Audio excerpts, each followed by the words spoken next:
64 and cloudy right now with chances of showers, maybe a thunderstorm in the afternoon. Cloudy and a high of just 70 degrees. Yes, it's still summer, the waning days of it. Winds gusting to 21 miles an hour. And then showers and thunderstorms likely before midnight with a low around 64. Tomorrow warming up near 80 with partly sunny skies.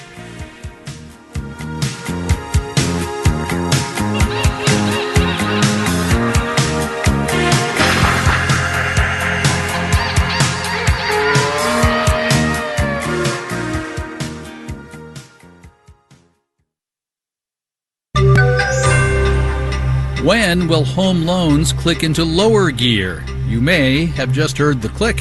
Marketplace Morning Report is supported by Palo Alto Networks. Palo Alto Networks delivers what's next in cybersecurity innovation to protect today's digital way of life. Learn more at paloaltonetworks.com. And by Avalara, providing businesses with cloud-based tools and managed services for property tax compliance. From filing returns to tracking assessments, Avalara can help. Learn more at avalara.com/property-tax.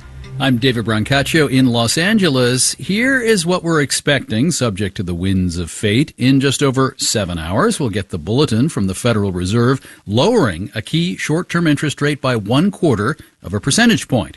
And soon after, the central banker-in-chief Jerome Powell will hold a briefing on signs the job market is weakening and the state of inflation. That'll be parsed for hints about how much and when more rate cuts might come, and Powell will be vague in his answers.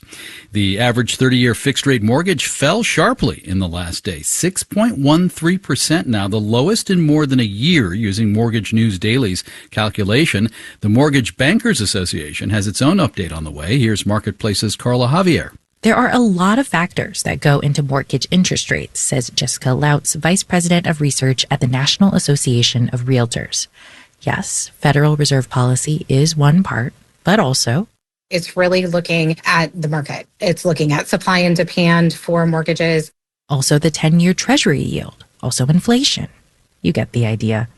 So if the Fed cuts interest rates by, say, 1/4 of a percentage point, Lautz says mortgage interest rates probably won't immediately decrease by the exact same amount because they've already come down. We actually already know, because there's been so much fodder about a potential rate cut over the course of the last week or so, that the mortgage market is actually already starting to respond. And so we are seeing that the 30-year fixed mortgage interest rate has actually declined to the lowest rate in nearly a year. At this point, where mortgage rates will go from here really depends on what Chair Powell will say at the press conference. Kenny Lee at Zillow and StreetEasy says as the market tries to divine how far the Fed will go in cutting rates, that will likely filter into the mortgage rate and the trajectory of the mortgage rate throughout this year as well, which have been quite tough to predict.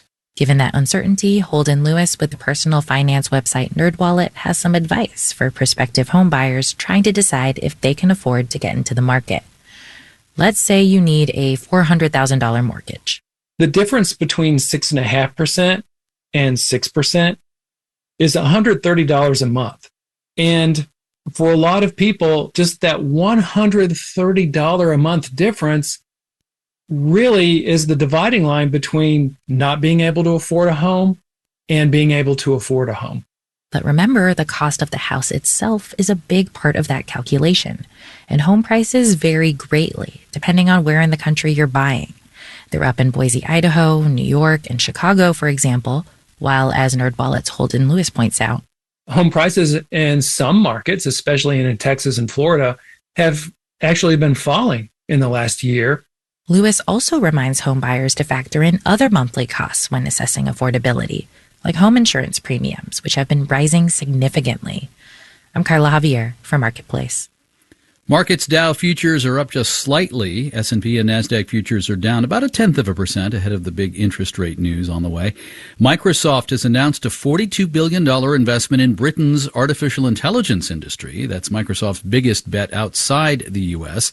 The tech prosperity deal coincides with President Trump's visit to Britain. Here's the BBC's technology editor, Zoe Kleinman.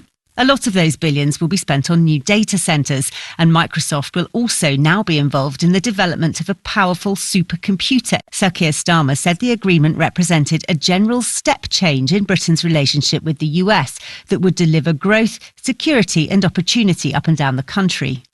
Microsoft's boss Satya Nadella told me he hopes the technology will boost Britain's economy by 10% within 5 years. Always, whenever anyone gets excited about AI, I want to see it ultimately in the economic growth and in the GDP growth. So our hope is not 10 years, but maybe 5 years, but it does take time. I think there's no shortcutting the time for diffusion and also change. But it's a prediction, not a promise. Mr. Nadella also warned AI shouldn't be overhyped and acknowledged that all tech things are about booms and busts and bubbles.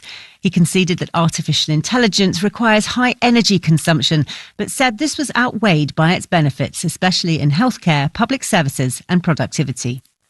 And FedEx today is expected to announce quarterly profits crimped a bit by the extension of tariffs to lower value shipments from overseas, the end of the de minimis exemption. Marketplace Morning Report is supported by Bitwarden Password Manager. Bitwarden is designed to offer password security from any device at any location, securing both sensitive business information and personal accounts. Learn more at bitwarden.com. And by TreviPay, a managed B2B payments platform for global brands, offering zero-touch AR plus tools to help reduce DSO at TreviPay.com. In order, China, the U.S., and India are the largest producers of planet-warming greenhouse gases. But per capita, the U.S. carbon output fell 30% in the last 2 decades. That's from the Federal Energy Information Administration.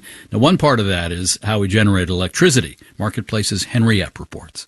Back in 2005, we burned a lot of coal to keep the lights on in the U.S., but a few years later, our energy mix started to change, says Kevin Nakelin at the Energy Information Administration.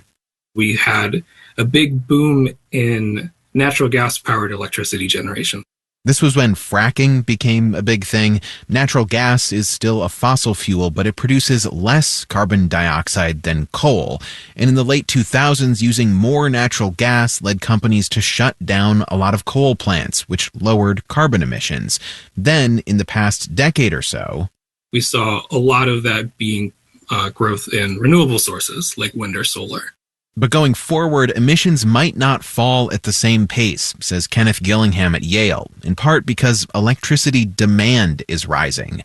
To meet that demand, existing power plants that may have become uneconomic are now becoming more economic than they were previously and are more likely to stay on longer, including coal plants. I'm Henry Epp for Marketplace. And in Los Angeles, I'm David Brancaccio. You're listening to the Marketplace Morning Report. From APM, American Public Media.